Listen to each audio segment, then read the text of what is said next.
Alors, échographie périopératoire, c'est d'abord, à mon avis, le plus important, c'est le post-opératoire. Vous savez vous servir des ultrasons, pour regarder vos nerfs, il faut que vous sachiez vous en servir pour essayer de comprendre le mécanisme d'une instabilité hémodynamique en post-opératoire. Vous avez tous des patients qui ne vont pas forcément très bien. Le fait de savoir utiliser l'écho pour essayer de comprendre le mécanisme d'un état de choc ou d'une instabilité hémodynamique, c'est quelque chose d'absolument essentiel et qui peut sauver la vie de vos patients.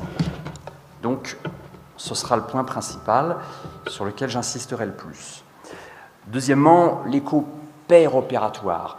C'est vraiment un sujet complètement marginal, et je pense qu'à part si vous travaillez en chirurgie cardiaque, ce qui, j'ai cru comprendre, n'était pas le cas de la majorité d'entre vous, ça n'a pas beaucoup de place.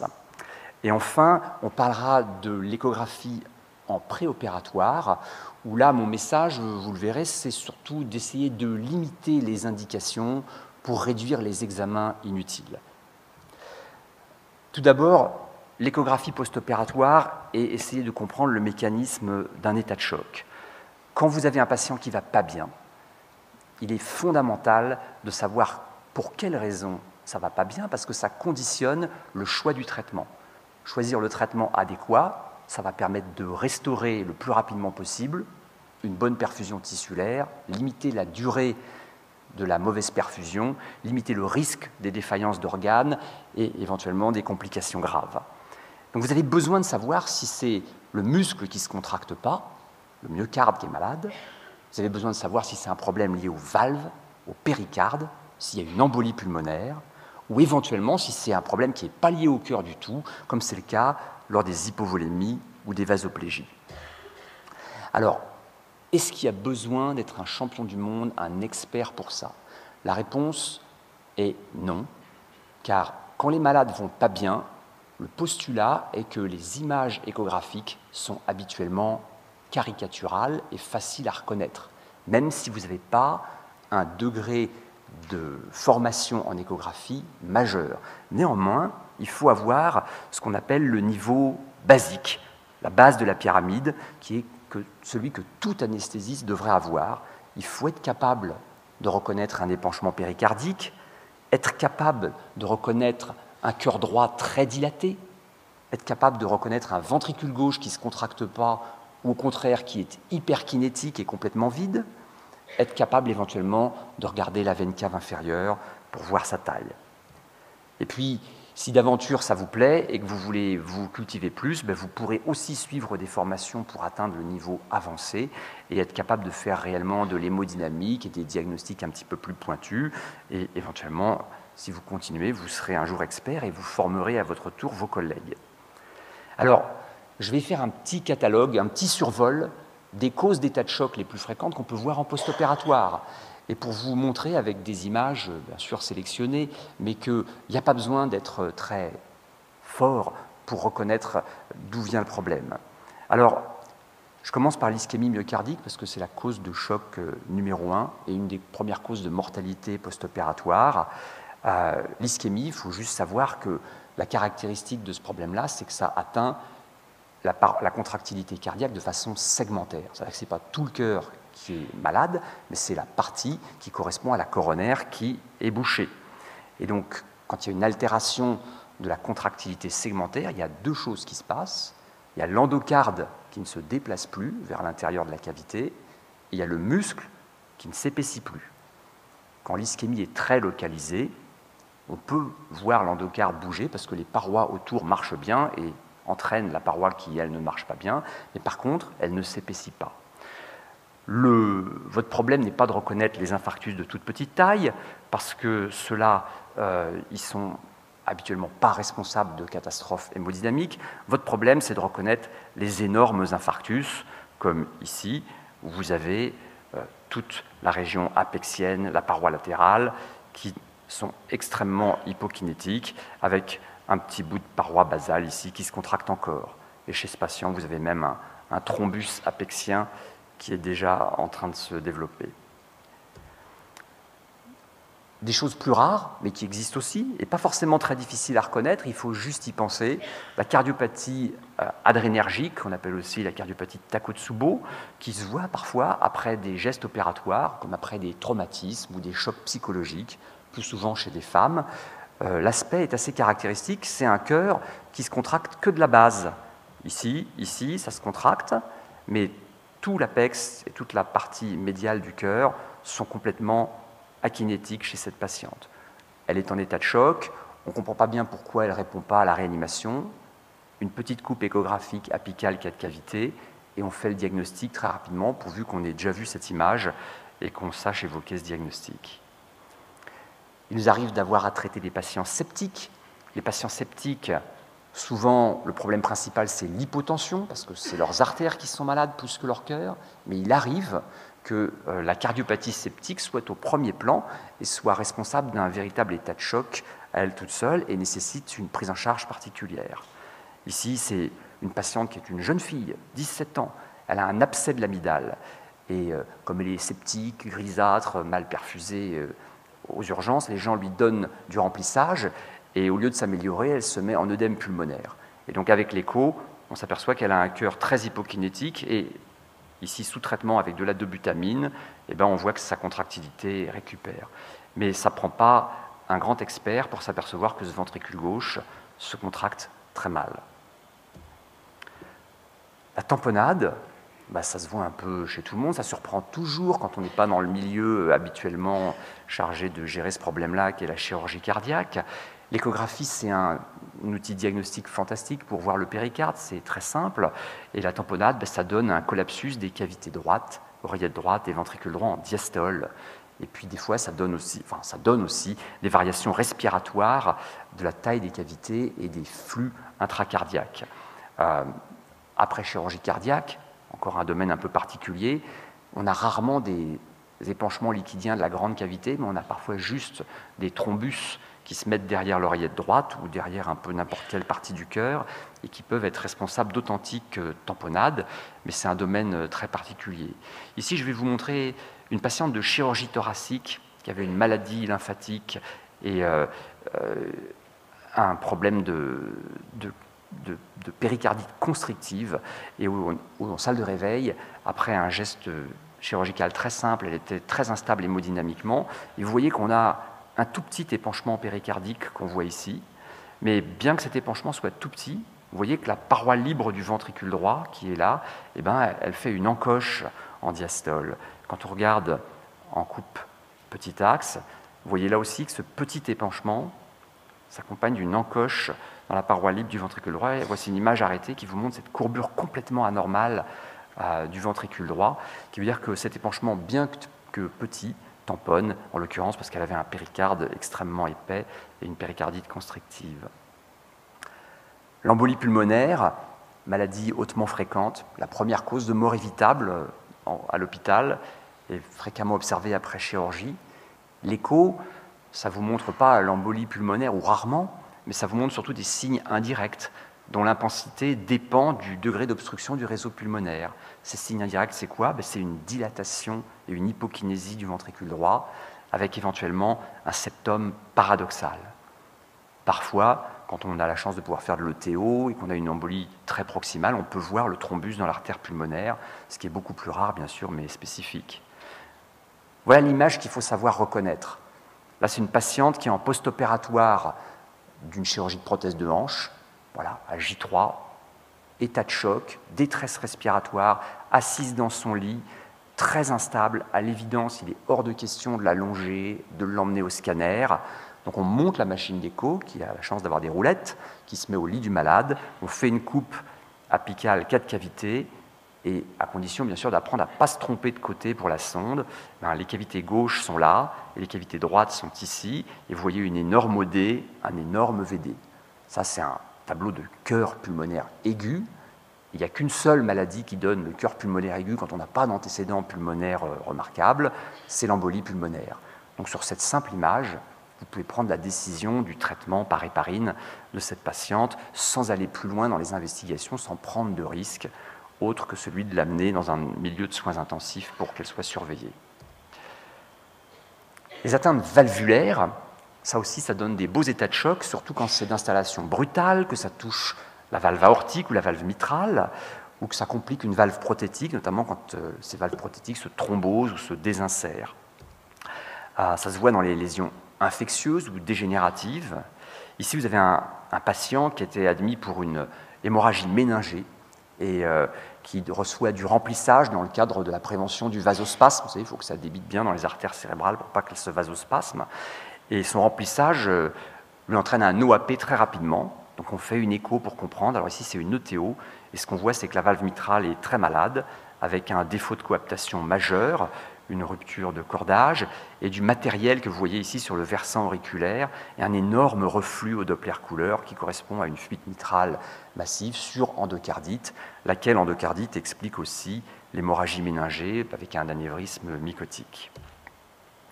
Et puis ici, vous avez un patient qui a été opéré d'un remplacement valvulaire aortique. Vous savez, on dit qu'en chirurgie cardiaque, il faut mettre l'échographie à tout le monde, même les pontages. C'est des recommandations qui sont publiées dans la littérature anesthésique. Là, on se dit, oh, c'est un simple remplacement valvulaire aortique, le chirurgien est excellent, il n'y a pas de problème. Sauf que 2 jours après, le malade sort du bloc et il est en OAP, en état de choc. Alors on fait une écho pour comprendre ce qui se passe. Vous voyez la coupe petit axe du ventricule gauche ici. Le ventricule gauche, il n'a pas l'air malade, il se contracte plutôt bien. Alors il y a un truc qu'il faut savoir quand on regarde le cœur, c'est que un patient qui est en OAP et qui a un ventricule gauche hyperkinétique, la première chose qu'il faut évoquer, c'est une fuite valvulaire majeure sur la valve mitrale ou sur la valve aortique, avec une surcharge en volume. Et quand on regarde la valve aortique de ce patient, il y a une fuite massive qui occupe tout le diamètre de la chambre de chasse. Ici, vous avez l'oreillette gauche, la valve mitrale, le ventricule gauche. Ici, c'est la chambre de chasse, le départ de l'aorte. Là, vous avez le cône d'ombre de la prothèse. Et vous avez ce jet couleur qui prend toute la largeur de la chambre de chasse. Qu'est-ce qui s'est passé? Eh bien, l'interne qui a refermé le malade, en fermant l'aortotomie, a attrapé une cusp de la valve aortique, créant une fuite massive. Dommage qu'on n'ait pas fait l'écho en pérope, parce que ça aurait peut-être sauvé le malade. Là, il ne faut jamais faire confiance à personne, il faut être systématique et vérifier à chaque fois. Une autre histoire de post-op, ça c'est une jeune femme qui vient d'accoucher, qui a eu une grossesse non suivie, qui est hyper tendue, et donc elle est suspecte d'avoir un HELP syndrome, donc on commence à la surveiller de près, et en fait, très rapidement, elle développe un œdème aigu pulmonaire. Alors on lui fait une échographie, et vous voyez que son cœur, c'est vrai qu'il y a un petit peu d'épanchement là, c'est pas banal, mais le ventricule gauche, il n'a pas l'air très malade, enfin sa fonction systolique a l'air bonne, il se contracte bien, et c'est vrai que quand on mesure la fraction d'éjection, on la trouve plutôt normale, 53% ici. Alors, c'est juste pour évoquer un diagnostic qui là nécessite un petit peu plus d'expertise en écho, parce qu'il va falloir utiliser des outils comme le Doppler, qui vont nous mettre en évidence des arguments que je ne vais pas développer maintenant, pour le fait que cette patiente a en fait des pressions de remplissage très élevées. Et donc, bien que son cœur ait une fonction systolique normale, l'origine de l'œdème pulmonaire est bien cardiogénique, puisque les pressions de remplissage sont très élevées. Cette dame a un œdème aigu pulmonaire sur dysfonction diastolique aiguë liée à un OAP flash, et elle sera donc traitée par des vasodilatateurs auxquels elle répondra bien. Et puis enfin, quelque chose qui n'est pas si exceptionnel que ça, c'est que les états de choc en post-opératoire, ça peut être d'origine non cardiaque.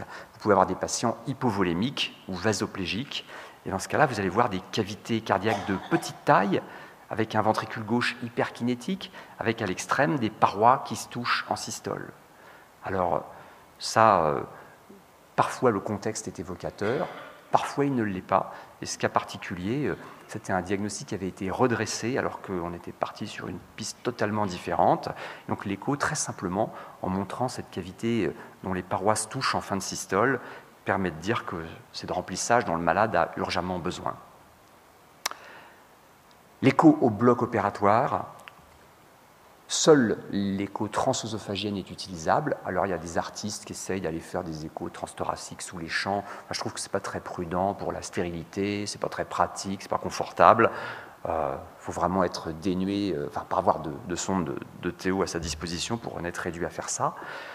Si vous travaillez en chirurgie cardiaque, c'est juste indispensable. Il faut le faire tout le temps. Il faut le faire avant l'opération. Il faut le faire à la fin. C'est comme quand on loue un appartement. Il faut faire l'état des lieux avant et après, parce que le chirurgien est un locataire peu soigneux qui ne vous rend pas forcément l'endroit comme vous auriez souhaité le trouver. Par contre, dans les autres blocs, je pense que l'échographie n'a strictement aucune utilité, sauf pour résoudre le problème d'un état de choc inexpliqué. Les autres situations, utiliser l'écho comme outil de monitorage, à mon avis, c'est prendre un bulldozer pour écraser une mouche. Il n'y a pas besoin de ça, on a des outils beaucoup plus simples et beaucoup plus performants, j'en dirai un petit mot tout à l'heure. L'échographie dans l'évaluation préopératoire. Alors là, je vais peut-être vous décevoir parce que moi, je suis un fervent partisan d'essayer de restreindre l'utilisation de l'échographie. Actuellement, dans plein d'endroits, il y a beaucoup d'échographies qui sont demandées de façon strictement inutile, avec des questions qui n'apportent pas d'informations utiles à la prise en charge du patient. Ça vient du fait que dans la tête de beaucoup d'anesthésistes, les possibilités de l'échographie sont peut-être un peu floues, peut-être qu'ils ont envie de montrer leur malade à un cardiologue, parce que le malade leur fait peur, ils se disent « tiens, je vais demander à un collègue, comme ça, par le biais d'une écho ». Le cardiologue, lui, il ne connaît pas forcément les problèmes des anesthésistes, et donc si on ne lui explique pas exactement ce qu'on veut, il y a peu de chances qu'on ait les bonnes réponses à nos questions. Et du coup, à cause de cette situation, il y a plein de demandes d'échographie qui sont inutiles, qui encombrent les labos d'écho, ça crée des tensions avec nos amis cardiologues, et puis des fois, quand vous en avez demandé un qui est justifié, vous n'avez pas la réponse que vous attendez parce qu'ils n'ont pas compris votre problème. Et donc, au total, ça fait une ressource pas très bien utilisée. Alors, d'abord, juste tout bêtement, l'échographie, c'est comme n'importe quel examen, c'est indiqué si ça peut vous détecter des anomalies dont la connaissance peut générer une modification de l'attitude thérapeutique. Donc à chaque fois qu'il vous prend l'envie de demander une écho, demandez-vous, est-ce que ça va changer la manière dont je vais endormir ce patient? Et puis, il faut bien sûr que la probabilité de détection des anomalies ou leur impact sur la prise en charge soit suffisant pour justifier l'inconfort, le travail et le surcoût que génère cet examen. Alors, quand je regarde les questions qui sont souvent posées à l'échocardiographiste en préopératoire, j'en ai listé quelques-unes. Il y en a certaines qui sont les plus fréquentes probablement, qui sont celles pour lesquelles justement il faut probablement souvent s'abstenir de demander l'écho. Il y en a d'autres sur lesquelles j'insisterai un peu plus, qui sont celles auxquelles on ne pense pas, pour lesquelles on peut obtenir des informations qui impactent réellement notre manière de travailler. La fonction systolique du ventricule gauche, notamment le calcul de la fraction d'éjection. Grand motif de demande d'échographie préopératoire, très peu utile. La fonction diastolique, je n'ai pas le temps d'en parler. L'évaluation du risque d'insuffisance coronaire, je serai très superficielle. L'évaluation d'une valvulopathie, on dira un mot. Rechercher une éventuelle hypertension artérielle pulmonaire et le retentissement sur les cavités droites, ça peut être très important. Rechercher une cardiopathie hypertrophique, ça peut vraiment changer la manière de gérer le patient. Et rechercher un foramen ovale perméable avant certaines chirurgies, ça aussi, ça peut avoir un impact très important. Alors, la fonction systolique ventriculaire gauche, de repos, donc en écho transthoracique, avec notamment le principal paramètre qu'on utilise pour ça, qui est la fraction d'éjection, eh bien, c'est vrai que très souvent, on se dit « oh là, fracture du col du fémur, elle est bien fragile, je vais l'envoyer passer une écho, on va me dire quelle est sa fraction d'éjection. » Bon, pourquoi faire? De toute façon, elle a la fracture du col du fémur, il faudra bien l'endormir. On sait qu'elle est probablement insuffisante cardiaque, donc l'information, on l'a déjà, le drapeau rouge, il est déjà levé, on sait qu'il va falloir être prudent. Et donc, aller mettre un chiffre sur la fonction systolique, ça ne change pas grand-chose. Alors, c'est vrai que si vous regardez la littérature, si vous prenez des grandes cohortes de malades, ceux qui ont moins de 35%, ils ont plus d'ennuis en post-op. Ils décompensent plus fréquemment leur insuffisance cardiaque gauche. Mais si vous prenez un individu qui est insuffisant cardiaque, le fait d'avoir son chiffre de fraction d'éjection est très peu informatif parce que la sensibilité et la valeur prédictive positive pour vous dire que ce gars-là va faire une décompensation en post-opératoire, elles sont très médiocres. Donc aucun intérêt. Et du coup, connaître le chiffre, ça ne change pas votre attitude vis-à-vis d'une insuffisance cardiaque connue et stable. Et il y a des recommandations publiées, tout à fait officielles, qui disent que la seule indication à redemander une écho chez un insuffisant cardiaque connu, c'est quand son état clinique paraît décompensé ou qui s'est modifié par rapport aux derniers mois. S'il n'est pas stable, effectivement, ça vaut le coup d'aller peut-être regarder et de le remettre dans le circuit cardiologique. Ça peut arriver aussi qu'on détecte une insuffisance cardiaque non connue au préalable, mais c'est assez peu commun. Le risque d'insuffisance coronaire, c'est l'angoisse de tous les anesthésistes. Est-ce qu'il ne va pas me faire l'infarctus post-opératoire? Parce que c'est vrai que c'est notre principale source de mortalité post-opératoire. Mais je rappelle qu'il n'y a absolument aucune place pour l'échocardiographie de repos dans le cadre de la recherche d'une cardiopathie ischémique silencieuse en préopératoire.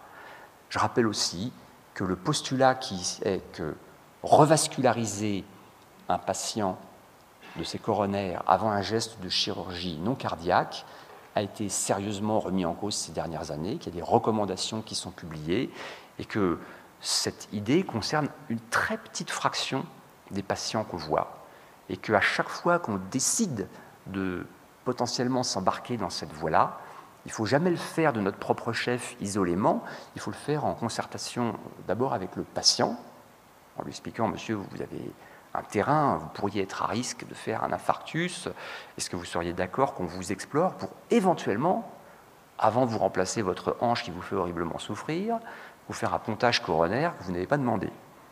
Donc déjà, il faut que lui soit d'accord, que le cardiologue soit d'accord et que le chirurgien soit d'accord. Si vous avez tout ce consensus-là, vous allez vous retrouver avec un très petit nombre de patients considérés comme à très haut risque, chez qui ça vaudra le coup de faire des investigations pour éventuellement en arriver à la revascularisation. Mais en aucun cas, ces investigations ne seront l'échographie transthoracique de repos.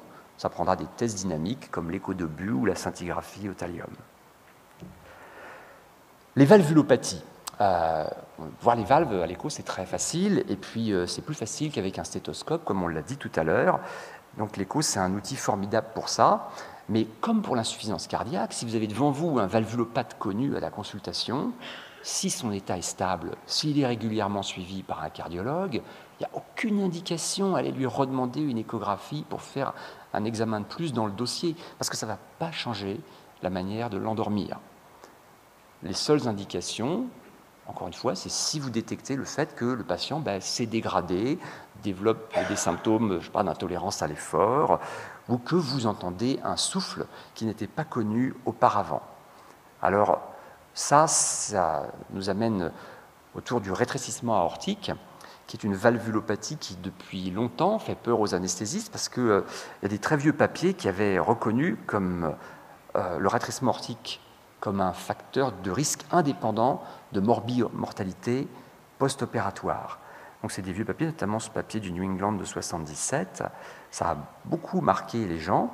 Puis après, il y a eu d'autres papiers qui étaient moins tranchés, et peut-être parce qu'on avait fait des progrès dans la manière d'endormir les gens. En tout cas, il n'y avait plus de surcroît de risque, donc il y avait une espèce de flou. Mais récemment, il y a eu une étude qui a été très bien faite dans Circulation, enfin des dérivés de Circulation, où on a pris 600 patients avec rétrécissement aortique, alors des très serrés et des modérés, et on les a appariés, chacun avec 3 patients qui n'avaient pas de rétrécissement aortique. C'est vrai qu'il y a un surcroît de risque dans le groupe des gens qui ont un rétrécissement aortique. Il n'est pas majeur, mais il est réel, et surtout pour les patients qui subissent de la chirurgie à haut risque. Les pourcentages, il y a une belle différence, mais par contre, vous voyez que les nombres d'événements ne sont pas énormes. Notamment la mortalité, ici, 0 mort dans le groupe des patients de chirurgie à haut risque avec sténose aortique sévère. Par contre, il y en avait 3 dans le groupe avec sténose modérée. Et les infarctus post-op, et les 2 combinés ici. Donc, le fait que la sténose aortique soit associée avec un surcroît de morbimortalité post-opératoire, ça nous impose un devoir d'information vis-à-vis du patient. On doit lui dire, monsieur, vous avez cette valvulopathie, voilà, vous avez un risque plus élevé que les gens qui ne l'ont pas. Ça, c'est notre boulot de le dire. Par contre, est-ce que ça doit nous amener à aller faire un remplacement valvulaire aortique, toujours avant la chirurgie que le patient est venu demander? Il n'y a aucune preuve de ça. C'est exactement comme pour la revascularisation coronaire, c'est même encore plus flou. Donc, ce n'est pas du tout sûr qu'il faille aller remplacer les valves aortiques des gens qui ont une sténose aortique, surtout si elle n'est pas symptomatique. Maintenant, si vous avez la suspicion que la sténose est symptomatique, comme pour la revascularisation coronaire, il faudra, 1, convaincre le patient, et 2, convaincre vos collègues cardiologues et chirurgiens que peut-être une stratégie moins risquée serait de faire quelque chose sur cette valve aortique avant de faire le geste de chirurgie prévu. Et ça, c'est une décision multidisciplinaire qui doit bien sûr être tracée dans le dossier du patient. Alors j'en viens à des indications d'écho auxquelles on ne pense pas souvent et qui pourtant pourraient avoir un impact réel. Surtout vous qui faites de la loco régionale, qui donc sûrement travaillez en orthopédie, je pense que vous devriez être sensible à ça, parce que vous savez qu'il y a des patients qui ont des réserves ventriculaires droites réduites, notamment les gens qui ont des antécédents pulmonaires, les bronchopathes chroniques, ceux qui ont eu des maladies thromboemboliques, les syndromes d'apnée obstructive du sommeil sévère, qui peuvent avoir de l'HTAP chronique, avec déjà un retentissement sur leur cavité droite. Et vous savez aussi que les résistances pulmonaires, en fonction du degré d'obstruction, c'est une courbe qui a cette allure-là. Quand on a les poumons sains, on peut se boucher une grande partie des vaisseaux pulmonaires, ça n'augmente pas significativement les résistances, il ne se passe absolument rien sur le plan hémodynamique. Par contre, si vous avez déjà les vaisseaux pulmonaires abîmés ou bouchés, il faut parfois très peu d'obstruction supplémentaire pour beaucoup augmenter la résistance et la gêne à l'éjection du ventricule droit et provoquer une catastrophe hémodynamique. Or, on fait un certain nombre de gestes chirurgicaux qui s'accompagnent d'embolies. Quand on fait de la chirurgie sous célioscopie, on met du gaz sous pression dans l'abdomen, et s'il y a des plaies veineuses, on peut envoyer du gaz dans la circulation veineuse et faire des embolies. Alors c'est du CO2, habituellement ce n'est pas des grosses embolies, et puis ça diffuse vite, mais des fois il y a des embolies massives avec des accidents, dont certains mortels. Et puis il y a la chirurgie des os longs, notamment la chirurgie du fémur et du genou, avec les arthroplasties, qui, elles, sont des chirurgies qui s'accompagnent systématiquement d'embolies. La raison en est la suivante, c'est qu'un os long en coupe, c'est comme ça, c'est une corticale avec une médulaire. La corticale, c'est rempli de sinus osseux, c'est des veines à parois rigides, et donc ces sinus osseux se drainent dans le système veineux. Et quand le chirurgien passe sa râpe pour introduire sa prothèse, pour préparer le terrain pour sa prothèse, il vous détruit la corticale interne, et il vous met en communication les sinus de la corticale avec la cavité médulaire. Alors quand il n'y a rien dans l'os, la pression veineuse est supérieure à la pression atmosphérique, donc ça saigne dans l'os. Mais quand on pousse la râpe, ou quand on pousse la prothèse, et surtout qu'on a bien fait un bon joint avec du ciment, on fait monter la pression de façon phénoménale dans la diaphyse fémorale, et tout ce qui se trouve dedans, qui reste dedans, qui a mal été nettoyé, l'air, la moelle osseuse, les débris cruoriques, sont forcés dans les sinus et partent dans la circulation systémique où ils font des embolies. Et si vous faites une ETO, purement décorative bien sûr, vous voyez ici l'oreillette gauche, ici le ventricule gauche, l'oreillette droite, le ventricule droit, vous voyez la neige passer, tout ça c'est les petites embolies que le chirurgien est en train de faire parce qu'il alaise le fémur. Alors là vous avez des petites embolies, mais des fois vous avez des grosses météorites. Là, vous avez toujours l'oreillette gauche, l'oreillette droite, et vous avez ce gros paquet-là. Alors, pareil, c'est purement décoratif. Je vois l'image passer, elle va aller faire une embolie pulmonaire. Alors, en l'occurrence, sur cette histoire-là, l'intérêt principal, c'est qu'à la consultation, ce patient avait dit qu'il avait fait 2 accidents ischémiques transitoires et qu'on lui avait découvert un foramen ovale perméable et qu'il était traité par anticoagulant pour ça. Sachant qu'on allait lui faire une chirurgie emboligène, les anesthésistes sont allés demander qu'on ferme le foramen ovale de ce patient. Les cardiologues qui ne connaissaient pas du tout le fait qu'il y avait des embolies pendant la prothèse de hanche, au début, étaient très réticents. Puis on leur a expliqué, ils ont bien compris, et donc ils nous ont mis ici un emplatzer sur le foramen ovale. Et vous voyez qu'on est bien content, parce que le gradient de pression, qui est reflété par le fait que le septum interauriculaire bombe de l'oreillette droite vers l'oreillette gauche, indique que s'il y avait eu un trou là, eh ben, la météorite elle aurait pu passer de l'autre côté et aller faire une embolie paradoxale, dont je vous laisse imaginer les conséquences.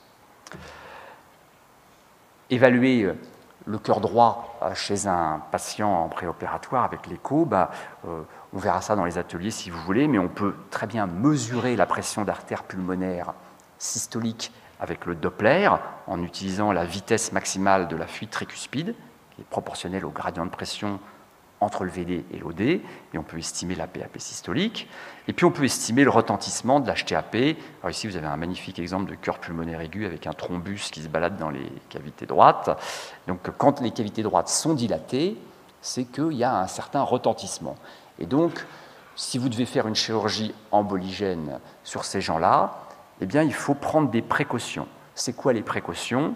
Eh bien, c'est d'essayer de préserver le ventricule droit, parce que l'arrêt cardiaque au moment du ciment, ce n'est pas le ciment, c'est toujours une embolie pulmonaire, ce n'est pas le ciment qui part, c'est de l'air, c'est des débris cruoriques et c'est de la moelle osseuse. Et donc, ce que vous pouvez faire pour aider votre patient, c'est aider son ventricule droit à faire face à une augmentation aiguë de post-charge. Et ça, le VD, lui, il est capable de travailler plus à condition qu'on lui donne du carburant. Et donc, il faut maintenir un transport en oxygène satisfaisant au ventricule droit en assurant une bonne saturation de l'hémoglobine et en assurant une bonne pression de perfusion coronaire. Donc ça veut dire qu'on peut avoir chez ces patients besoin de mettre une artère pour avoir le monitorage en continu parce qu'ils sont à risque de faire un accident hémodynamique aigu. On peut avoir besoin d'un cathé central parce que si ça ne va pas bien, il faut mettre de la noradrénaline pour maintenir la pression de perfusion coronaire droite à un niveau suffisant, c'est-à-dire une pression artérielle moyenne correcte. Et donc, il faut l'avoir anticipé parce que sinon, on se retrouve avec le brassard à tension, une VP et le malade en arrêt ou en train de s'arrêter au moment du cimentage de la prothèse. L'autre situation très difficile à gérer quand on est au bloc opératoire, c'est la cardiomyopathie hypertrophique. Voilà, c'est des patients pas très fréquents, mais ça, c'est la terreur de l'anesthésiste parce que la cardiomyopathie hypertrophique, c'est des gens qui ont une dysfonction diastolique très sévère qui va leur donner une intolérance majeure aux variations de retour veineux. Et en plus, ils ont une tendance à avoir une obstruction dynamique de la chambre de chasse, surtout s'ils sont hypovolémiques ou si on a eu le malheur de leur mettre des agents inotropes. Donc une cardiomyopathie hypertrophique, c'est un cœur qui se comporte comme s'il avait une courbe de fonction cardiovasculaire un peu comme un angle droit, avec une zone où le malade est bien, très étroite. C'est-à-dire que dès que le retour veineux baisse, le débit s'effondre, ils sont en collapsus. Dès que vous mettez trop de remplissage, vous êtes dans le plateau de la courbe de fonction ventriculaire et vous les mettez en OAP. En presque 20% des patients qui ont une cardiomyopathie hypertrophique se retrouvent en OAP en post-opératoire. Donc, si je sais à l'avance que mon patient a une cardiomyopathie hypertrophique, je vais gérer mon anesthésie différemment. D'abord, j'éviterai les vasodilatations brutales qui peuvent majorer l'obstruction dynamique de la chambre de chasse, le fameux SAM, et donner des effets hémodynamiques délétères. Et puis, je choisirai un monitorage adapté. Et le monitorage adapté, c'est le monitorage du débit, qui est le seul moyen de titrer le remplissage de façon à éviter à la fois l'hypovolémie et les excès d'apport qui vont donner les OAP. Donc, un des outils que j'aime bien pour faire ça, moi, c'est le Doppler œsophagien. Le principe, c'est que ça mesure la vitesse du sang dans l'aorte descendante, la VTI aortique, qu'on peut mesurer à l'écho, on verra ça dans les ateliers, très facile. C'est strictement proportionnel au volume d'éjection systolique. Si vous donnez du remplissage, le volume d'éjection systolique doit augmenter. Si le volume d'éjection systolique n'augmente pas, c'est que vous êtes dans le plateau et que votre perfusion n'améliore pas la perfusion des tissus du malade, mais va générer de la congestion et va être délétère. Donc vous voyez ici, on a donné 250 millilitres, le volume d'éjection systolique il a augmenté de 30%, passé de 64 à 95, donc le malade répond au remplissage, pas de problème. On redonne un petit test de remplissage, et là le volume d'éjection systolique arrête d'augmenter, 95, 100 millilitres, c'est pareil. Donc on a atteint la limite, il faut s'arrêter, parce que si je continue à remplir, ce liquide ne va pas circuler, il va faire de la congestion. De la congestion en amont du ventricule droit, ça fait des œdèmes systémiques, c'est pas bon. De la congestion en amont du ventricule gauche, surtout si c'est une cardiopathie hypertrophique, ça fait de l'œdème pulmonaire, c'est une catastrophe. Rechercher le foramen ovale perméable, on peut le faire avec le TT, le TO, avec le Doppler transcrânien même. On fait ce qu'on appelle un test au bulle, on injecte du contraste écho, c'est juste du plasmion ou du sérum phi mélangé avec de l'air, et vous voyez qu'ici, il est arrivé dans les cavités droites et c'est passé dans les cavités gauches, parce qu'il existe une communication entre les deux oreillettes, et donc ce patient-là est à très haut risque de faire une embolie paradoxale si on fait de la chirurgie emboligène, comme la chirurgie des os longs, comme la neurochirurgie en position assise. Pour conclure, donc l'écho en préopératoire, ça a des indications limitées, mais il y a la découverte de certaines pathologies, comme l'hypertension artérielle pulmonaire, ou avec un retentissement sur les cavités droites, ou un foramen ovale perméable, ou une cardiomyopathie hypertrophique. Ça peut avoir un retentissement sur la façon dont vous devez prendre en charge les patients. L'écho péropératoire, si vous ne travaillez pas en chirurgie cardiaque, vous ne la faites venir que pour les malades qui sont en état de choc inexpliqué.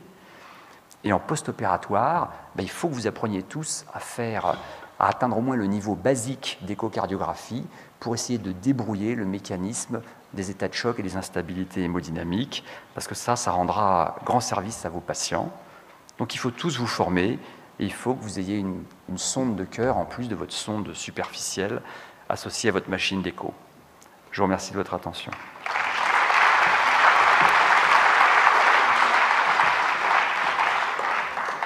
D'autres petits points sur lesquels je discuterai, c'est que ça peut permettre de choisir la technique d'anesthésie, d'avoir une valvulopathie particulièrement. Je prends l'exemple stupide de la fracture du col du fémur qui arrive, on n'est pas cardiologue, on entend un gros souffle. Savoir si c'est une IM ou ARA, ça peut changer la technique d'anesthésie. Il y a des papiers qui l'ont démontré, et ça peut changer la technique, ça peut changer le monitorage. Je pense que les collègues vont apprendre à différencier, parce que ce n'est pas très difficile, une IM d'ARA, mais ça peut être un motif de consultation plus ou moins en urgence. Et tu rappelles, et tu l'as bien démontré, l'intérêt chez les personnes qui ont des HTAP. Et il y avait un papier du Canadien qui rappelait que au-dessus de 60 ou 70 mm de mercure, il ne faut pas sceller les prothèses, par exemple, parce que le risque est trop important. Donc, plus que l'évaluation de la cardiopathie ischémique, c'est l'évaluation de certaines valvulopathies et la dysfonction droite qui peut être, à mon avis, actuellement, plus une indication de demander l'avis des cardiologues, de l'échographie purement, pas la consultation d'échographie, de cardiologie. Je suis d'accord. C'est toujours à mettre en balance avec le risque qu'il y a à retarder une intervention urgente, comme tu disais, une fracture du col du fémur. Si vous attendez une écho cardiaque, vous risquez de perdre 24 heures. Il faut bien se poser la question, est-ce que ça va être...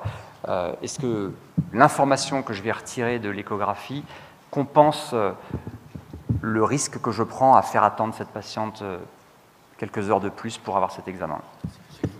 Là, ce que tu viens de dire, c'est très important.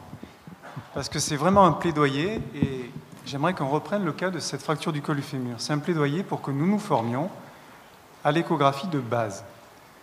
Notre fracture du col du fémur qui arrive, tu vas le montrer aux ateliers, j'imagine. Faire le diagnostic d'une hypertension artérielle pulmonaire, c'est fondamental parce que ça contre-indique effectivement le scellement sur certains chiffres.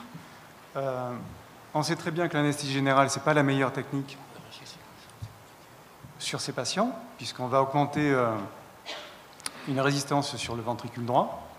Le diagnostic d'un rétrécissement aortique et sa quantification, certes c'est difficile, mais certains rétrécissements aortiques très serrés peuvent faire discuter en préopératoire des dilatations. Troisième point, effectivement, tu en as parlé, tout ce qui est cardiomyopathie hypertrophique, ça va contre-indiquer l'emploi de certains médicaments en préopératoire, en particulier l'éphédrine, la néosynéphrine. Donc effectivement, d'un côté, on a des avantages à faire une échographie, de l'autre côté, on sait très bien qu'en pratique, les cardiologues ne viennent pas, donc on ne va pas retarder ces malades. Conclusion, il faut se former. Mais là où c'est difficile, c'est que cette formation, et certainement tu vas insister, ça doit être une formation particulièrement rigoureuse, parce que estimer une insuffisance tricuspidienne, il faut être dans l'axe. voir des gradients au niveau aortique, de la chambre de chasse aortique, là aussi, il faut être dans l'axe, hein, puisque la formule, c'est V au carré. Donc tout ça, autant de temps en temps, on a l'impression que l'échographie, c'est du fun, entre guillemets, autant je pense que vraiment, pour l'échographie cardiaque, il faut une rigueur dans l'apprentissage énorme. Qu'est-ce que tu en penses? Non, je suis d'accord. Simplement, voilà, tout le monde aujourd'hui ne va pas pouvoir aller se former à l'écho cardiaque au niveau avancé. Par contre, je pense qu'il ne faut pas beaucoup d'heures, et on a publié ça pour se former à l'écho au niveau basique. Or, ce qui sauve des vies, vraiment, c'est de prendre le bon chemin thérapeutique quand on a un patient instable et en état de choc. Et ça, vous en voyez tous, régulièrement, quel que soit l'endroit où vous travaillez. Et c'est surtout à ça que l'écho va vous être utile. C'est-à-dire, les patients dévissent, là, qu'est-ce qui se passe? Est-ce que c'est le cœur? Est-ce que c'est pas le cœur? Si c'est le cœur, est-ce que c'est le cœur droit? Est-ce que c'est le cœur gauche? Voilà, des informations très simples qui ont des implications thérapeutiques totalement différentes. Et en vous permettant de faire les bons choix thérapeutiques, vous aiderez votre patient à sortir de l'état de choc plus vite et vous lui rendrez service. Maintenant, voilà, l'écho, c'est opérateur dépendant. On peut se tromper, c'est sûr. Il y a toujours ce risque-là. Néanmoins, je suis convaincu que le risque de se tromper en utilisant l'écho, en étant prudent, en disant que je ne prends des décisions que si je vois des images dont je suis certain qu'elles me parlent, versus le risque de prendre des décisions thérapeutiques à l'aveugle, empiriques, eh bien, le risque est en faveur d'utiliser l'échographie. C'est moindre que celui de continuer à travailler à l'aveugle. Donc le niveau basique, pour tout le monde, c'est indispensable, parce qu'on est confronté aux états de choc. La formation avancée, c'est souhaitable, si vous le pouvez. Merci Bernard. Merci.